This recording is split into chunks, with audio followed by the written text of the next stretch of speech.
John Dewey nació en 1859 en Burlington, Estados Unidos. Desarrolló durante toda su larga vida una fecunda actividad de pensador, estudioso y escritor, pero también intervino protagónicamente en la reforma educacional, en la organización y defensa del movimiento obrero estadounidense y luchó por los derechos de la mujer, las libertades civiles y la paz. Filosóficamente, presentó una versión propia del pragmatismo dirigido a la reconstrucción de la sociedad en la que le tocó vivir.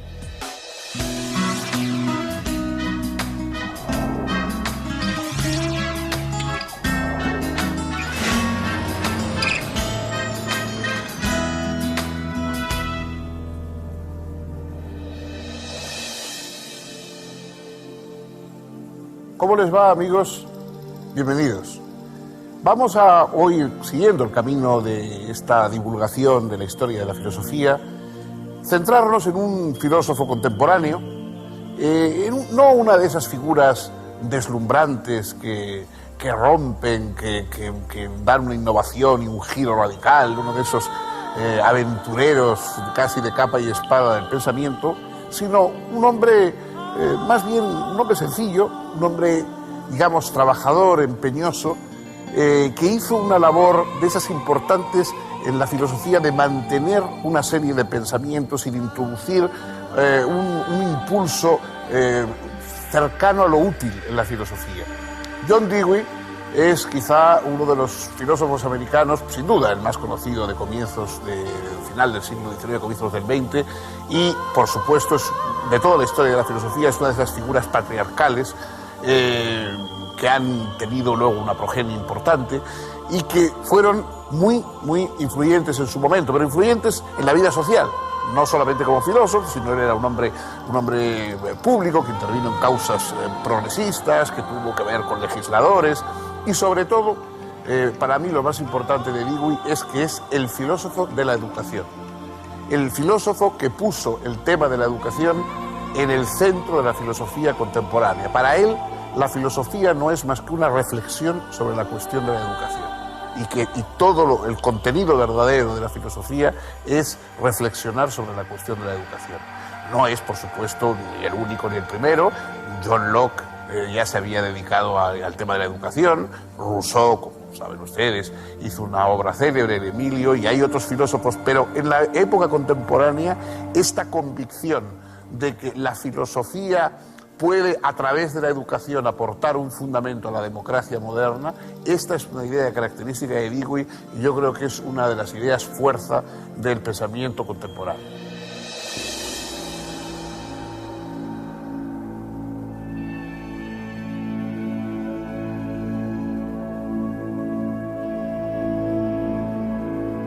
En 1882, a los 23 años, Dewey se trasladó a Baltimore y se inscribió en la Universidad Johns Hopkins, atraído por el ambiente hegeliano de la universidad. En su formación filosófica comenzó, en efecto, por una entusiasta adhesión al hegelianismo que, para él, representaba un instrumento de liberación. La lógica hegeliana, según la percepción de Dewey, giraba en torno de una vinculación vital entre el hecho y el pensamiento. Sin embargo, pronto Dewey sintió profundamente la influencia de la biología evolucionista, darwinista, y de las nuevas teorías psicológicas, en las cuales el factor biológico era considerado esencial en el desarrollo de la vida simple. Bajo dicha influencia, solo conservó del hegelianismo el concepto de la realidad como un todo que se desarrolla constantemente en dirección de una creciente inteligibilidad o racionalidad y eliminó todas las huellas propiamente idealistas. Por este camino, Dewey llegó a una visión de la realidad para la cual propuso como calificación más apropiada la de naturalismo humanista. En 1884 obtuvo el doctorado por una tesis sobre Kant. Se casó entonces con una antigua alumna llamada Alice Chipman, quien contribuyó más que nadie a interesarlo en los temas educativos y colaboró estrechamente con él. Enseñó primero en la Universidad de Michigan, entre 1884 y 1894. Luego, de 1894 a 1904, lo hizo en la Universidad de Chicago, en la cual dio origen e impulso a un dinámico movimiento de estudios, en especial de lógica, configurando un centro intelectual que fuera luego calificado, precisamente, como Escuela de Chicago. Allí mostró un definitivo interés por la educación. En el año 1904 renunció a su puesto como profesor, aunque hasta 1929 siguió enseñando en la Universidad de Columbia en Nueva York. Una vez retirado definitivamente de la docencia, desplegó una fecunda actividad de estudioso y escritor. Fue un hombre de acción, que aspiraba a la unificación de pensamiento y acción, de teoría y práctica. Defendió la igualdad de la mujer, incluyendo el derecho al voto. Fue cofundador, en 1929, de la Liga para una Acción Política Independiente. Fomentó el sindicalismo docente y alentó fervientemente la ayuda a los intelectuales exiliados de los regímenes totalitarios. Dewey tuvo una gran influencia en el desarrollo del progresismo pedagógico, desempeñando un papel protagonista que abarca desde finales del siglo XIX hasta la Primera Guerra Mundial.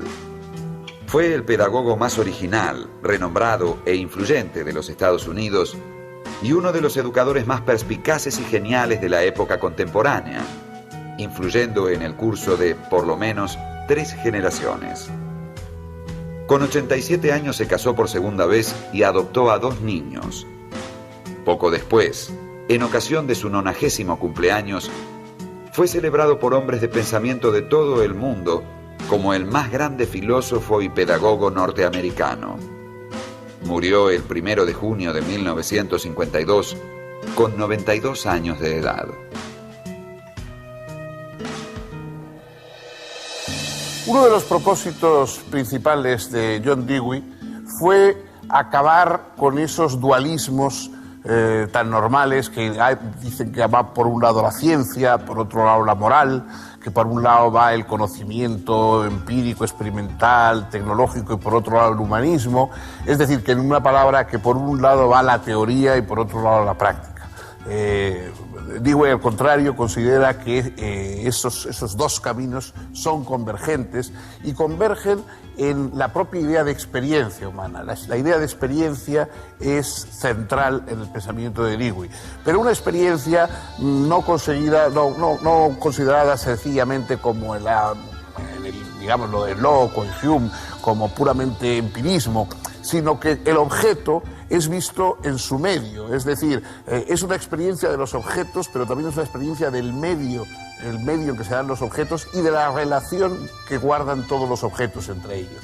Es decir, es una experiencia compleja, pero una experiencia en la cual ya no hay esas distinciones entre la ciencia, la moral, sino que se nos da la experiencia de la vida en la cual estamos tratando de debatirnos y de llegar a resultados, a conclusiones, etc. A ese pensamiento basado en la experiencia y que quiere ir más allá de las divisiones entre teoría y práctica, en líneas generales le llama Dewey naturalismo. Y el naturalismo no es un naturalismo meramente, por supuesto, digamos, de la naturaleza como algo desligado o distinto de la ciudad, sino más bien es como una visión de toda nuestra aventura. Es el acontecimiento, es el drama mismo de la vida, pero visto siempre desde un punto no trascendente, desde un punto como el que ocupa un hombre que no está mirando hacia el más allá, sino tratando de entender lo que tiene delante, el más acá.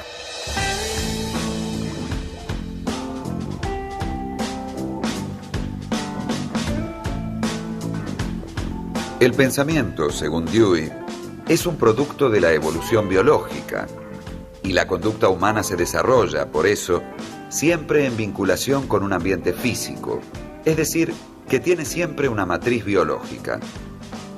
Pero por otra parte, el pensamiento y la conducta humana no se reducen a simple producto de un enorme mecanismo, sino que constituyen un hecho comunicativo y social, o sea que también hay una matriz cultural, no solo biológica, con la función específica de modificar la estructura y realizar el significado de una situación de experiencia. De alguna forma, el naturalismo humanista que propone Dewey está tratando siempre de ubicar y pensar la conducta humana a partir de una doble matriz. Una matriz biológica, porque el pensamiento es un producto de la evolución biológica, y por otro lado una matriz cultural, porque el pensamiento siempre va a ser un hecho no solo biológico, sino también comunicativo y social. Esta visión de la realidad es presentada por Dewey en sus obras Reconstrucción de la filosofía, de 1920, Experiencia y naturaleza, de 1925, La búsqueda de la certeza, de 1930, y El arte como experiencia, de 1935. En esos marcos, Dewey desarrolla la tesis de que el pensamiento humano es el instrumento que la naturaleza en su evolución utiliza para pasar de una situación dada, ambigua e inarmónica, a una nueva situación, en la cual la primera es reconstituida como en un plano más alto de realidad, mediante un enriquecimiento de significado más coherente y provisionalmente más estable. Ese instrumentalismo, ese hecho de decir que el pensamiento humano es un instrumento de la naturaleza, acerca la posición de Dewey a la del pragmatismo. Sin embargo, aunque Dewey toma ciertos elementos del pragmatismo, es crítico respecto de otros, y particularmente es crítico de la identificación central del pragmatismo de lo verdadero con lo útil. Más bien piensa que puedo reconocer lo verdadero por la práctica, por la utilidad, pero no identificarlo. La eficacia de la acción no es la verdad, pero revela la verdad.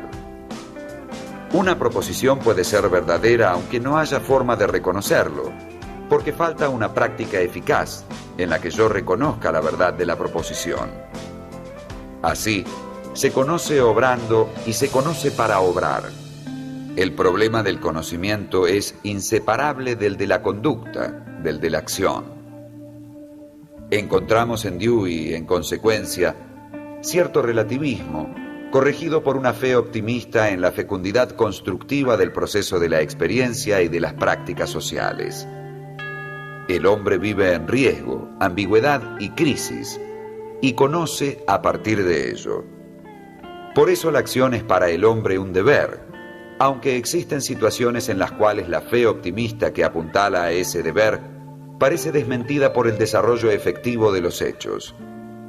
Es precisamente entonces cuando la filosofía debe demostrar su validez y eficiencia, convirtiéndose en sabiduría directiva de la vida y alimentadora de la fe. Según Dewey, el factor más notable de la conducta humana es la inserción del ser humano en un todo social por medio del contacto con otros hombres, fundamentalmente por medio del lenguaje y el sistema de significados que en él se constituye.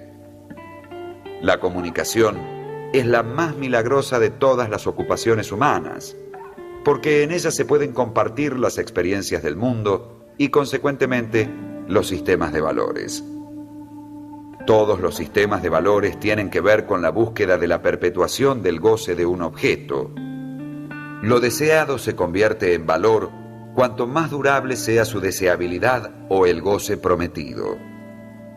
El juicio de valor, entonces, surge cuando se verifican condiciones que hacen nacer la duda acerca del valor de lo deseado o gozado. Esta duda solo puede responderse racionalmente, pero, según Dewey, la razón no es más que la idea generalizada en continuo devenir y siempre rectificable de las relaciones entre métodos de indagación y resultados, que se han ido seleccionando como más eficaces sobre la base de los éxitos y los fracasos empíricos logrados por la mente en sus investigaciones, lo que necesariamente es un procedimiento a tientas. Las condiciones racionales en realidad son las que más eficacia han mostrado. El principio de no contradicción es racional, porque pensar de esa manera es más eficaz que pensar de otra.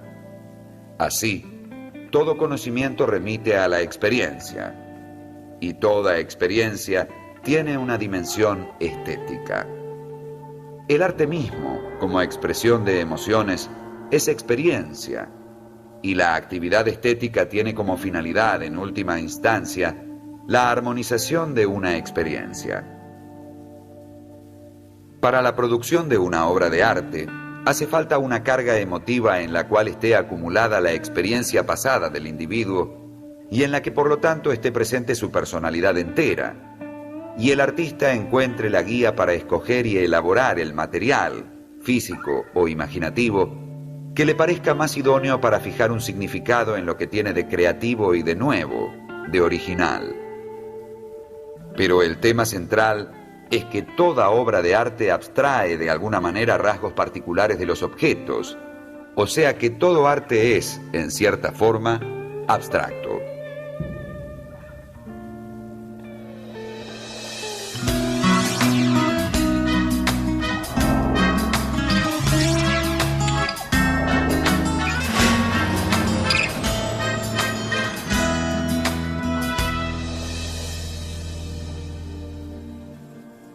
La experiencia nos revela que la aventura del ser humano en el mundo es una aventura dramática basada en la incertidumbre. No sabemos a qué atenernos y ese es un problema grave que nos afecta porque estamos acechados por dificultades, por peligros, por necesidades. Entonces, el conocimiento no es un mero saber que contempla desinteresadamente el mundo, sino que pretende sacarnos de la incertidumbre. El conocimiento siempre pretende dominio, es seguridad. Queremos adquirir no una comprensión de lo real, sino un dominio de nuestra vida y un dominio de lo real. Por lo tanto, la validez del conocimiento no es una validez simplemente que se refrenda con la verdad abstracta, sino con la práctica humana, con lo que nosotros necesitamos para salir adelante, para romper nuestra incertidumbre, para saber a qué atenernos. Eso es la fuente, la orientación del conocimiento. La práctica valida el conocimiento. A esta forma de plantear las cosas se le ha llamado pragmatismo. Por supuesto, el que le dio ese nombre y el que lo acuñó de una manera más explícita es William James, que escribió un libro titulado Pragmatismo, pero James en ese libro reconoce que ha sido en los primeros textos de John Dewey en los que él se inspira para esta idea del pragmatismo. Efectivamente, el inspirador verdadero y más continuado del pragmatismo es Dewey. O sea, no es pensar por pensar, lo mismo que a veces hay quien desecha la idea de un arte por el arte. Para Dewey, él desecharía la idea de un pensar por pensar. El pensamiento es una forma de obtener unos resultados que necesitamos, de obtener un dominio sobre la incertidumbre que nos es urgente. Y para eso es para lo que sirve la filosofía, la educación, el esfuerzo, digamos, del conocimiento. El pragmatismo, algunos lo ven como una especie de excesivo utilitarismo del pensamiento, de la filosofía, pero también evita esos males del capricho, de la divagación, etcétera, que muchas veces pues ha enturbiado los pensamientos filosóficos.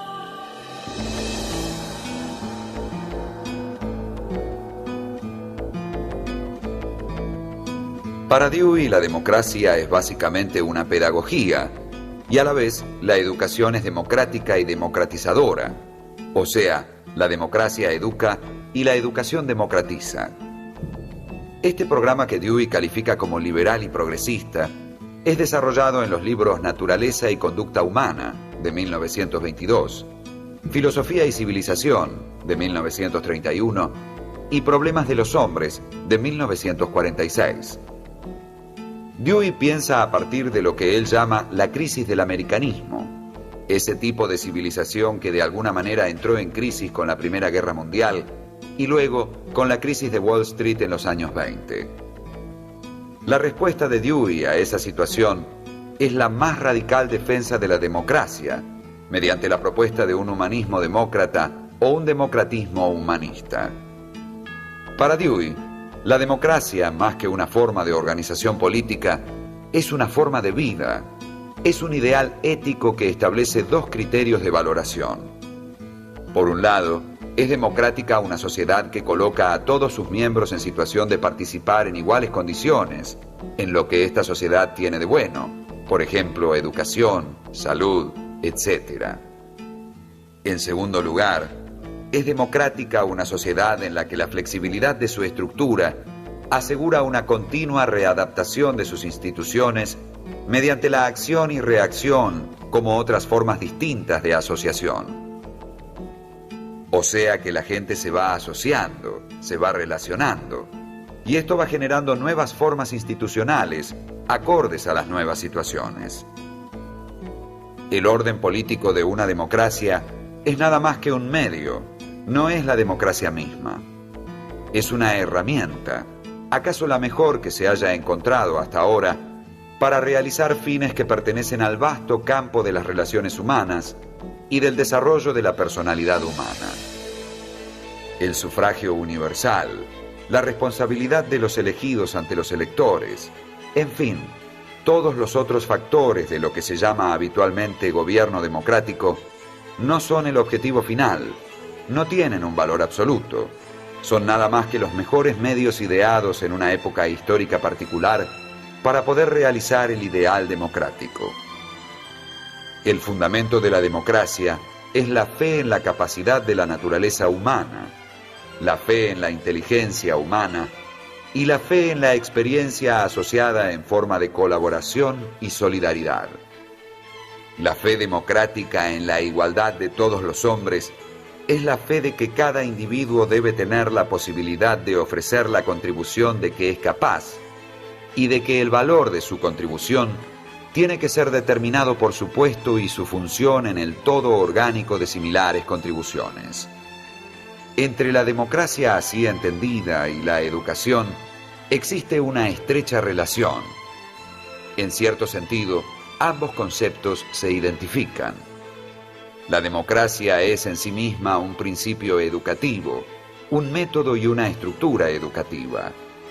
La democracia plantea a cada miembro de la sociedad la pregunta: ¿quieres ser un hombre libre y aceptas la responsabilidad y los deberes inherentes a la condición de miembro efectivo de la sociedad? Y recíprocamente, la escuela ideal debe ser el esencial agente distribuidor de todos los valores y de todos los objetivos que cultiva un grupo social. Debe ser, por así decir, un laboratorio de democracia. Dewey propone una reforma de la educación, según la cual, entre otras cosas, debe hacerse desaparecer definitivamente en la escuela la distinción entre clases sociales.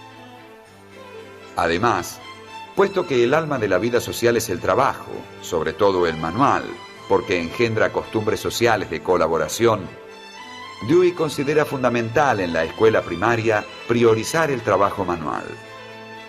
Por otra parte, dice que la escuela es algo así como un taller de democracia, y en un taller inevitablemente tiene que haber cierto desorden. La disciplina que vale es la que surge de la vida misma, la disciplina del trabajo, no la disciplina de la apariencia.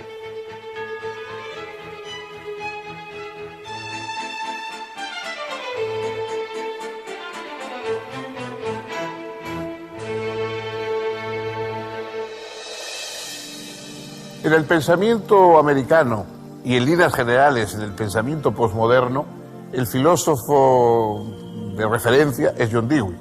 Es decir, un filósofo que había quedado un poco aparcado y que muchos consideraban que era una figura interesante por su esfuerzo, por su trabajo, por su impulso en el campo de la filosofía, pero que no era uno de los grandes creadores.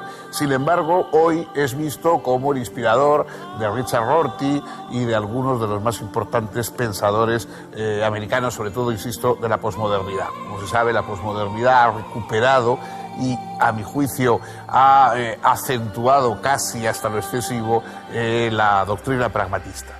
De modo que Dewey es hoy otra vez una filosofía presente y se le estudia.